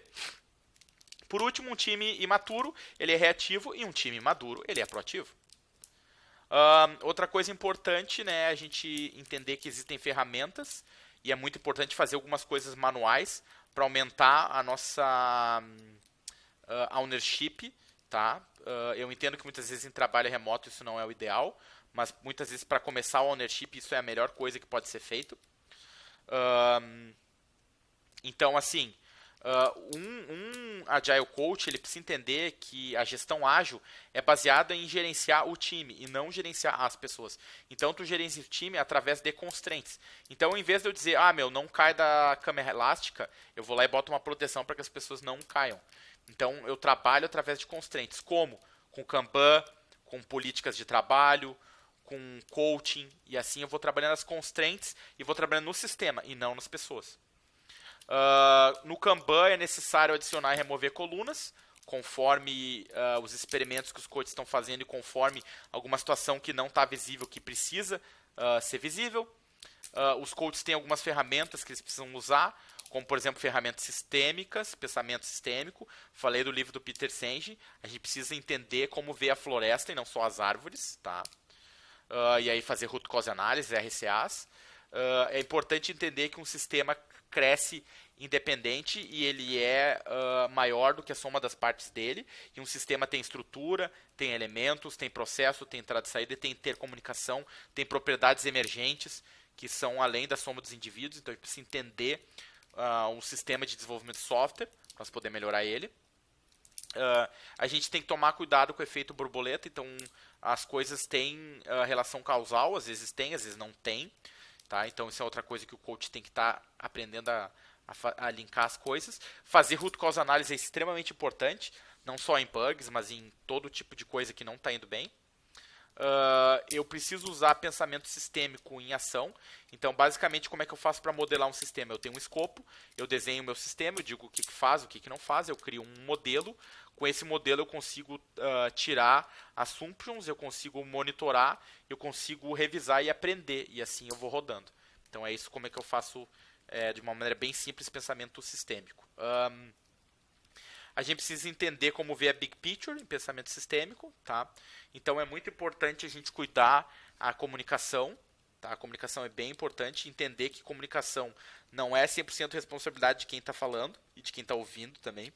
Então, muito importante, coisas que estão escondidas na comunicação, às vezes, e problemas de comunicação, é falta de responsabilidade do time, é falta de produtividade, às vezes é falta de treinamento, às vezes é um problema que está sendo escondido. Então, a gente tem que tomar cuidado, porque tudo pode estourar em comunicação e nem tudo é comunicação. Tá? Pensamento sistêmico, falando em mais ferramentas, né? Root cause analysis é uma das ferramentas que eu mais acredito e mais vejo valor. A gente tem que tomar cuidado para não atacar os sintomas, e a gente atacar as causas, né? Porque senão a gente não vai ter o resultado que a gente espera. Uma outra ferramenta que é importante é os 5 porquês. A gente pode ser usado em qualquer situação. Por exemplo, aqui tem um exemplo. O meu carro não liga. Esse é o problema. Aí o coach vai perguntar. Por quê? Porque a bateria morreu. Por que a bateria morreu? Porque o alternador não está funcionando. Por que o alternador não está funcionando? Porque o cinto do alternador quebrou. Por que o cinto do alternador quebrou? Ele quebrou porque um serviço eu nunca mudei na minha vida. Por que tu nunca mudou na tua vida? Porque a manutenção não fiz recomendada como pediu. Por que tu não fez? Porque não tinha e eu acabei não fazendo. Então o problema não foi que a tua bateria não ligou, foi que tu nunca dá manutenção no teu carro periodicamente. Então o coach ele precisa estar usando os 5 porquês sempre para estar desvendando as causas raízes das coisas. Outra ferramenta muito importante é a ferramenta de pensamento crítica. Recomendo vocês lerem os livros do professor Godard. Ele tem livros fantásticos, tá? Ele fala de crítica, onde que eu identifico qual é o elo mais fraco e trabalho aquele elo, e depois eu vou para o outro elo mais fraco, e ele dá um modelo de melhoria sistêmica. Tá? Recomendo muito vocês lerem isso. Outra coisa é fazer diagramas de causa e efeito. Então a gente vai mapear as ações do sistema e vai dizer o que reforça um problema ou o que fazer uma coisa enforça ou deforça a outra. Por exemplo, eu tenho horas na frente do computador. E isso daí faz com que eu perca menos tempo com a minha família. E isso aumenta minhas horas na frente do computador. E isso daí faz com que eu tome mais café. E eu tomar mais café faz com que eu durma menos. E dormir menos faz com que eu faça mais tempo no computador. E eu ficar mais tempo no computador faça que eu fique muito no Twitter. E ficar muito no Twitter faz eu ler muito blog. E ficar muito tempo no computador faz que eu leia muito e-mail. Então a gente consegue ver quais são os laços de que reforça uma coisa, que não enforça e que balancia. E aí tem aqueles símbolos que é aquele Bzinho e aquele balança lá, né? Que é a bolinha caindo da balança e a bolinha na balança. Então a gente pode usar isso daí para mapear essas situações e entender o sistema, tá? Isso pode ser usado para desenvolver atitudes nas pessoas, pode ser usado para analisar um problema, pode ser usado para N coisas. Outra ferramenta é a matriz SWOT, né? Essa é bem old school. Então eu tenho uma origem interna e externa, eu tenho coisas que ajudam e atrapalham. Aquilo que ajuda interno é uma força, aquilo que ajuda externo é uma oportunidade, aquilo que atrapalha e é interno é uma fraqueza, aquilo que atrapalha e é externo é uma ameaça, tá? Outra coisa, bom, aqui tinha um exercício que eu não vou fazer com vocês, porque esse é um treinamento remoto. É muito importante trabalhar com ferramentas de pensamento sistêmico, né? Então usar post-it, usar cartolina, desenho, isso é muito legal. Eu acredito muito em Kanban físico e Kanban virtual, mas eu gosto muito do físico. Esse é um Kanban de 2010 que eu fiz, tá? Essa parede hoje na empresa ela é preta, ela não é verde. Mas sim, essa parede preta que vocês estão vendo, ela já foi verde. Era muito melhor ser verde, né? Agora eles pintaram de preto. Eu gostava mais dessa mesa de sinuca, mas não sei porque eles pintaram de preto. Mas enfim, essa é a parede que vocês veem, a parede preta. Mas ela era verde antes. Então, isso é o que a gente tem. Outra ferramenta importante para os coaches usarem é o Toyota Kata, que é um modelo de coaching da Toyota. Tem um livro fantástico sobre isso, que ele fala que basicamente tu entende a direção onde tu está indo, tu vê o que falta para te fazer essa direção, tu estabelece o próximo objetivo e tu repete e aplica PDCA para melhorar as coisas, né? Então eu tenho uma visão, eu vou ter uma condição onde eu estou, obstáculos, vou melhorar e vou adiante. Então é um modelo de coaching, né, de melhoria contínua ou de prática deliberada ou de aprendizado efetivo que eu recomendo vocês darem uma olhada. Então aqui tem um exemplo de Toyota Kata acontecendo. Eu basicamente tenho um coach ensinando uma garota a jogar golfe. E aí eu tenho um método, eu tenho uma prática e eu tenho um coach ali ajudando nisso, né? E aí eu tenho o sistema do Toyota Kata. É muito importante o coach delegar, né? Tem coisas que precisam ser delegadas. E é muito importante o coach expor as pessoas, né? O super-homem é exposto a kryptonita, se for kryptonita demais ele morre, mas alguma kryptonita é bom, porque cria anticorpos, cria defesa. Então a gente sabe que as vacinas, elas partem desse princípio. Tu ingere uma parte pequena da doença para o teu corpo produzir anticorpos. E aí quando vem a doença, teu corpo está preparado para lidar com ela. Por isso que as pessoas têm que ser expostas, elas têm que falar com o cliente, elas têm que assumir responsabilidade, elas precisam fazer as coisas para que elas consigam aprender. Então, exposição é sempre bom. Isso não é exposição ruim, tá? Que tu bota uma pessoa para fazer uma coisa que ela não está preparada. Mas se a gente for ver, a pessoa nunca vai ter preparada, porque é comum ela estar numa situação que ela nunca fez. Então, a gente precisa aliviar nesse sentido, expor mais do que expor menos. E expor aqui não é expor ela ao vexame ou expor ela a uma coisa ruim. Não. É expor no sentido de pegar e dizer, cara, vai lá e faz aquela prestação para o cliente, vai lá dar aquele treinamento, vai lá e faz isso, tu é capaz. Então, a exposição ela é boa. Outra coisa que ajuda é os cards de facilitação. Né? Tu pode distribuir isso para um time para trabalhar no dia a dia, para trabalhar no retrô. E aí tem um sim, tem um não, abstenção, tem uma pergunta, tem uma dúvida. Às vezes a gente levanta as mãos, fica falando por sinal, né? E o cartão vermelho e o cartão amarelo é que tu pode expulsar as pessoas da reunião se ela não está se comportando. 2 amarelo está expulso, 1 vermelho está expulso de cara. Aí aquela pessoa não fala mais na reunião. Experimentos, é muito importante o coach fazer experimentos e ter ferramentas de traquear experimentos. Os coaches não podem deixar isso morrer e não podem deixar de fazer isso, tá? É muito comum no dia a dia os coaches estar sugados por outras coisas e esquecerem disso, né? Então, assim, os coaches precisam fazer uma série de experimentos e desses experimentos eles vão tirar aprendizado e vão ver o que funciona. E aí pode ter vários experimentos, como, por exemplo, trabalhar de casa, dar responsabilidade para as pessoas, mudar as pessoas de lugar, ter ações como um clube do livro, um clube do vídeo, por exemplo, dizer para as pessoas fazer uma coisa, mas que depois tu deixa ela sozinho na meeting, deixa ela tocar, sem ela saber que ela ia tocar a meeting sozinho, ouvir ah, e não fazer nada muitas vezes não é a solução. Então a gente precisa, lembra que eu falei da complacência, né? Tá lutando contra a complacência e tá sempre trabalhando com experimentos para melhorar as coisas. É muito importante o coach trabalhar no modelo de Inspect e Adapt, né, onde ele está sempre inspecionando as coisas e melhorando. Aqui a gente vê o quanto deve ser difícil para essa grama ter nascido no concreto, mas ela nasceu. E às vezes a gente tem coisa muito mais fácil para fazer e estamos reclamando. Né? Então a natureza se adapta, a gente precisa se adaptar também. A gente tem que cuidar que feedback não é gritar, não é xingar. Feedback é fazer a pessoa enxergar o que ela não está enxergando. Isso é bem importante, tá? Às vezes feedback não é suficiente, tá? Então a gente tem que cuidar muito dessa questão do self-awareness. Se a pessoa não tem self-awareness, não tá tendo feedback. E claro, a gente tem que tomar cuidado que tem o lado da pessoa. Às vezes a pessoa também não quer entender, né? Então às vezes o problema é outro. A gente precisa muito de observação e um coach precisa trabalhar muito com observação. Isso entra naquilo que eu falei antes, nos limites da coach session. Né? Às vezes a coach session não pega tudo, então o coach tem que estar observando o time dele, tem que pedir feedback para outras pessoas e para outros coaches, mas precisa estar sempre observando. A observação ela é melhor feita no ato, então quando as pessoas estão lá trabalhando e programando no dia a dia. Um coach precisa muito respirar e refletir. Às vezes ele tem que tomar cuidado para não ser impulsivo com algumas coisas. Aqui existe a janela de Johari, que basicamente ela diz que existem 4 dimensões no feedback, tá? Que é a Facage, Arena, Unknown e Blind Spot. Então, Arena é aquilo que todo mundo sabe. Tu sabe, as pessoas sabem de ti. Fachada é o que só tu sabe. Blind Spot é o que os outros sabem e tu não sabe. E Unknown é o que tu não sabe e os outros não sabem também. Então, o feedback ele pode cair em qualquer uma dessas categorias e a gente tem que saber com que categoria nós estamos lidando para poder ajudar as pessoas a ter o awareness correto.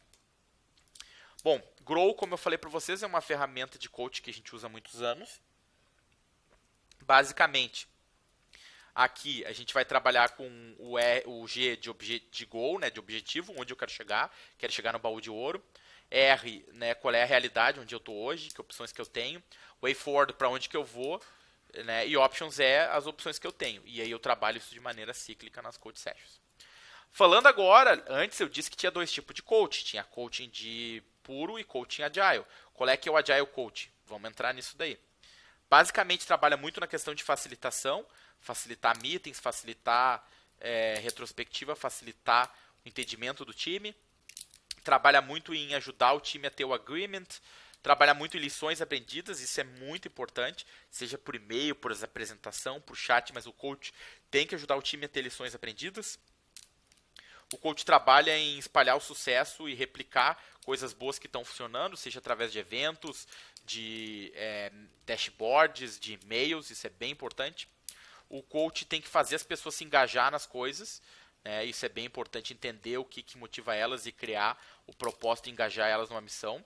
O coach precisa navegar conflitos, então existe um primeiro nível que é um nível de resolver problema, o segundo nível tu tem o entendimento, o terceiro tu já tem uma disputa, no quarto tu tem uma cruzada e no quinto tu tem uma guerra mundial.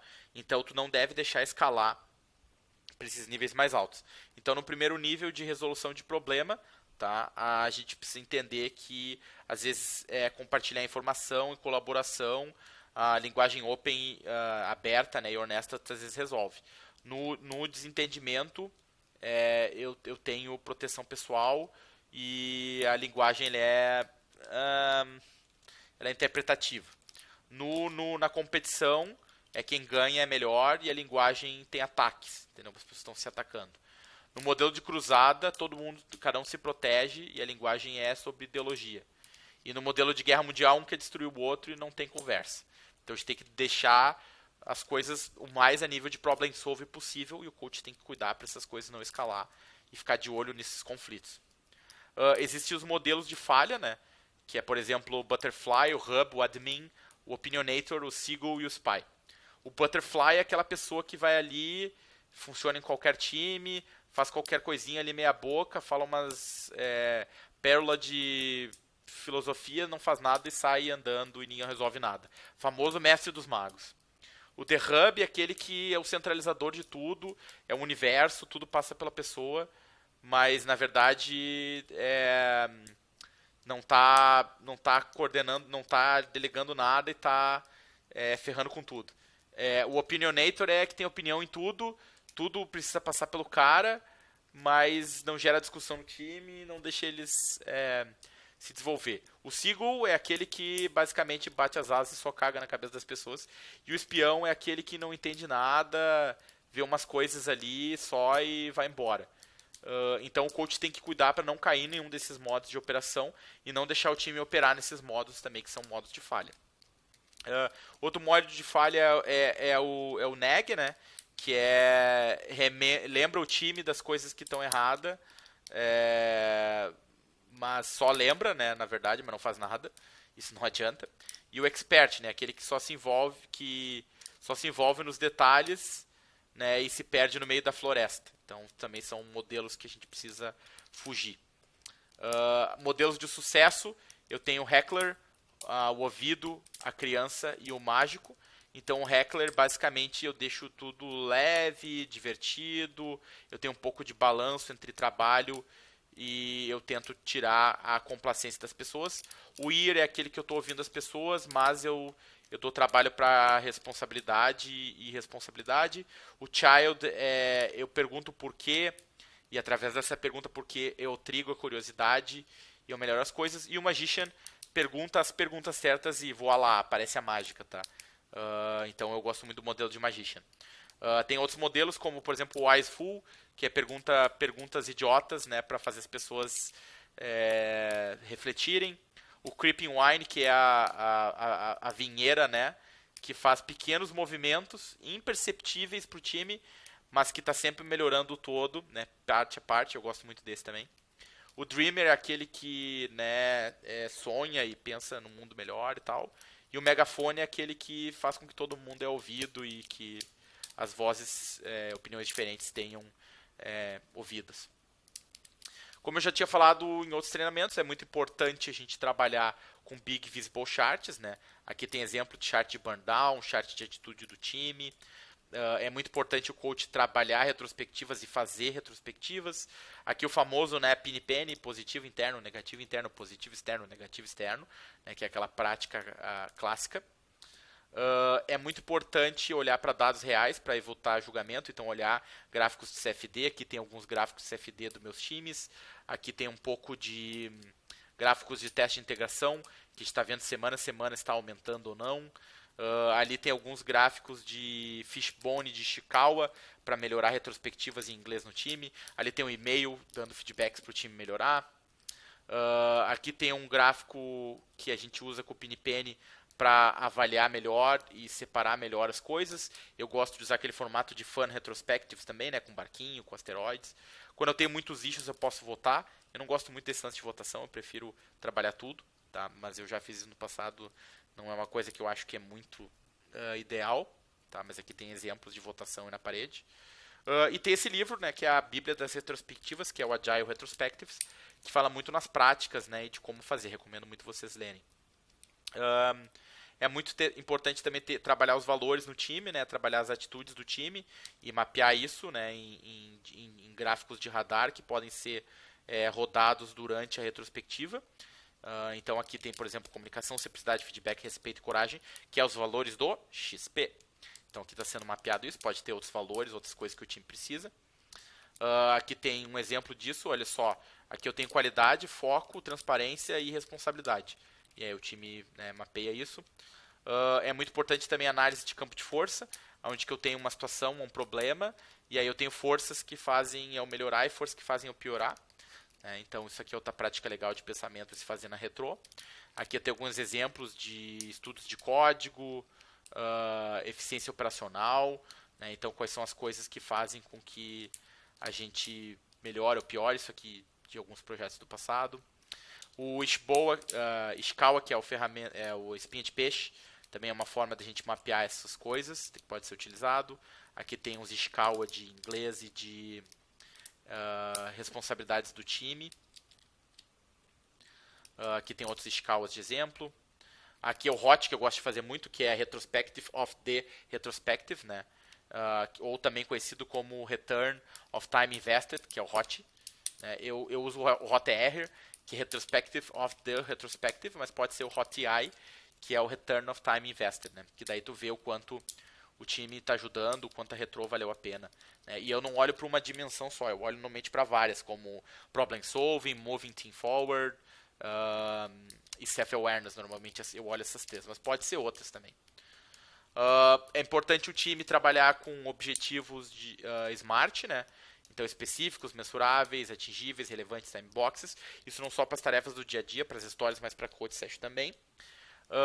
É legal ver o quanto o time dá valor às práticas. Então, tu pode pegar todas as práticas e pedir para cada um do time avaliar elas. Por exemplo, o quanto que o time avalia as histórias, o burn down, os bugs, pair programming, as copies, Kanban, asterisco da semana, retrospectivas, dailies, reuniões, e aí o time vai avaliando e a gente pode ver quem valoriza o que, e é uma atividade de entendimento importante, e a gente pode ver, mas por que a copy está com uma nota tão baixa, o que está ruim lá, ou por que as histórias estão com uma nota tão alta, o que está fazendo de tão legal, e assim por diante.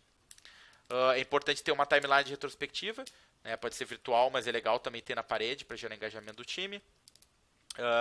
E como eu falei, né, Agile Coaching é reforçar as coisas, fazer que as coisas aconteçam. Para isso é importante lembrar dos modelos de feedback do XP, onde que a gente tem feedback em segundos no código, pair programming, depois unit testing, pair negotiation, stand-up e assim por diante. Então trabalhar com múltiplos feedbacks, né, múltiplos reforços de feedback. As práticas do XP também é importante o time estar sempre trabalhando, o coach conhecer elas. Trabalhar com padrões de user stories, né, com Smart e Invest, né? Então trabalhar Invest nas histórias, Smart nas tasks. Gerenciar débitos técnicos, então os débitos maiores têm que estar visíveis, têm que estar numa parede, o time deveria ter uma data ou deveria estar trabalhando já quando que vai trabalhar ele, ou ter uma ideia de quando que vai conseguir começar a trabalhar, ou a data quando que foi descoberto. Por que é interessante ter a data de quando ele foi descoberto? Porque daí tu sabe há quanto tempo ele está mofando ali ou não. Tá? Então é importante isso daí. A metáfora das estradas do XP, né?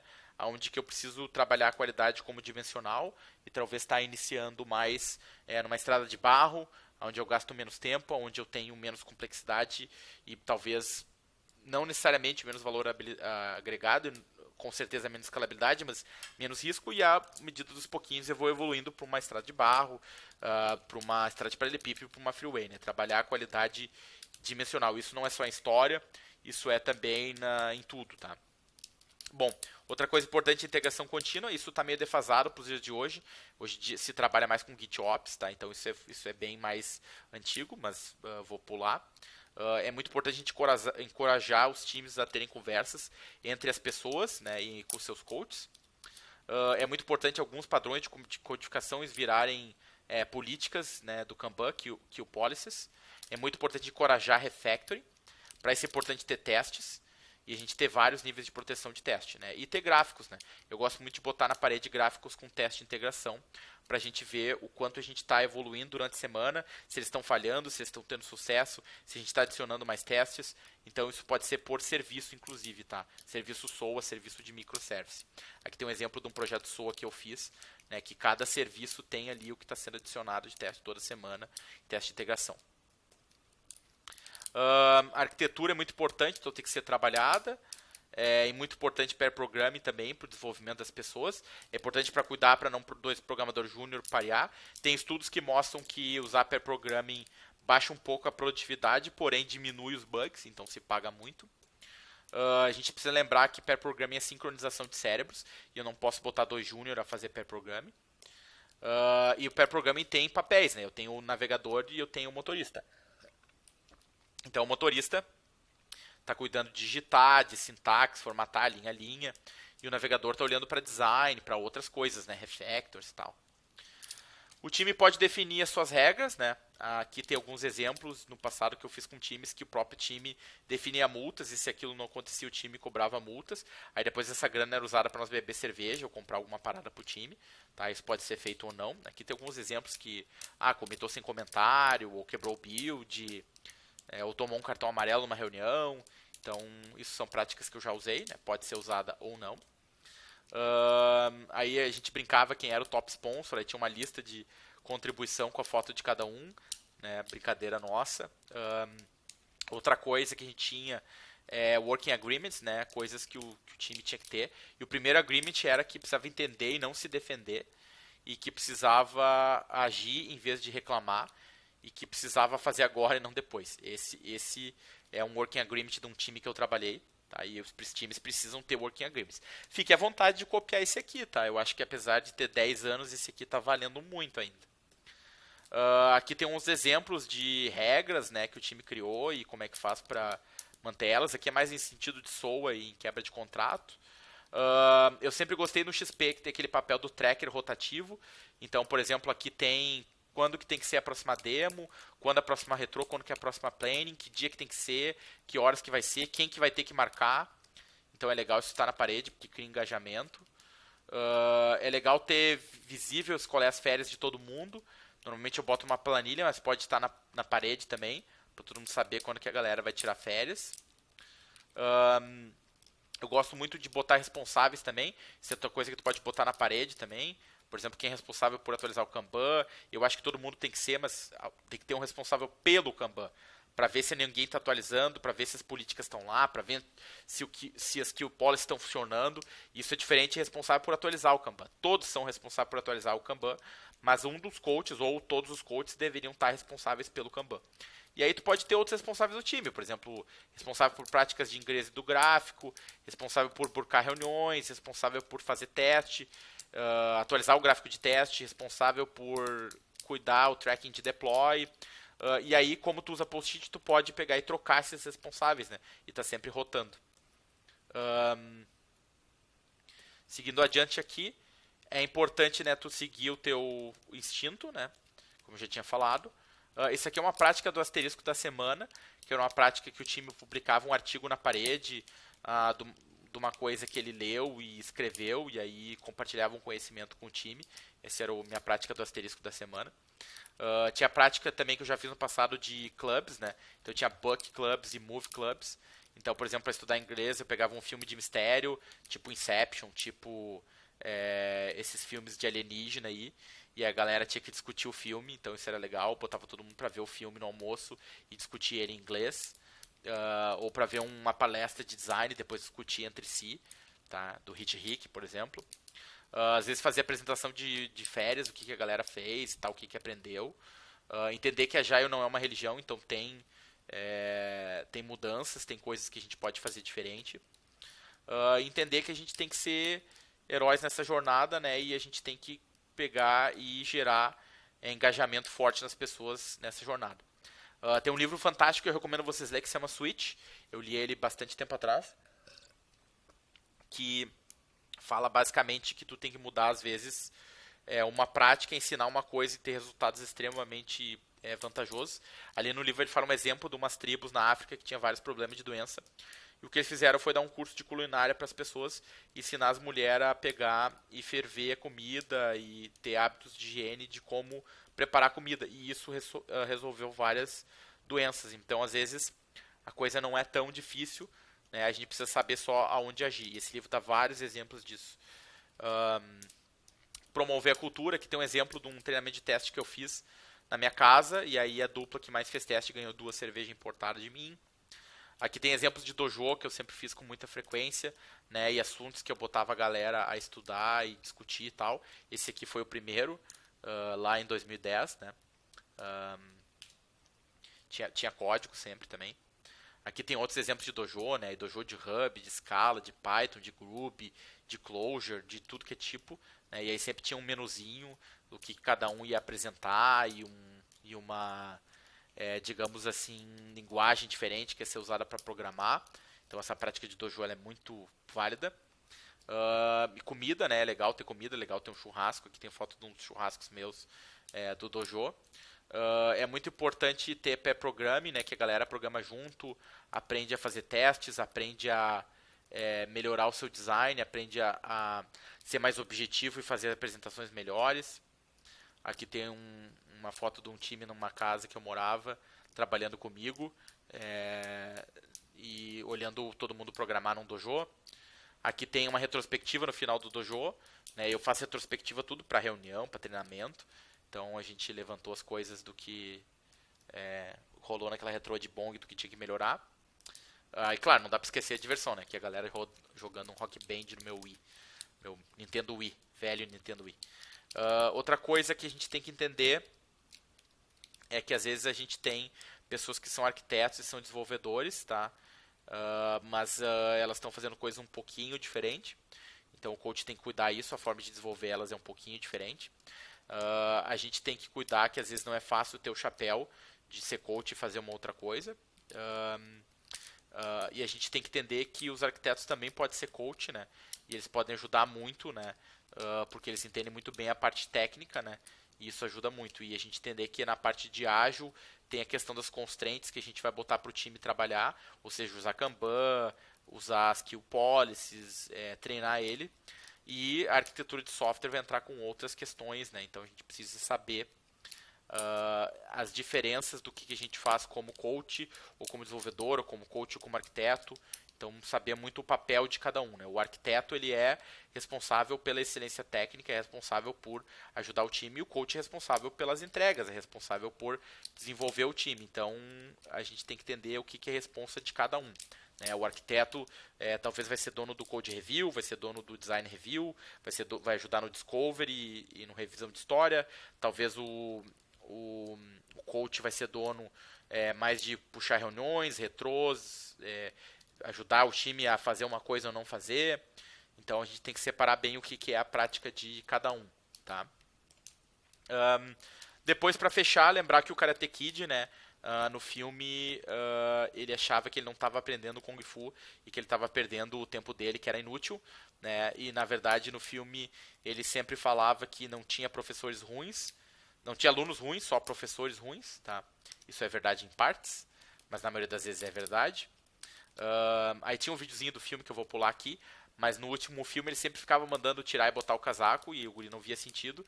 Mas na verdade o Jack Chan, no filme, ele estava desenvolvendo atitudes do guri e com essas atitudes ele estava aprendendo Kung Fu, né?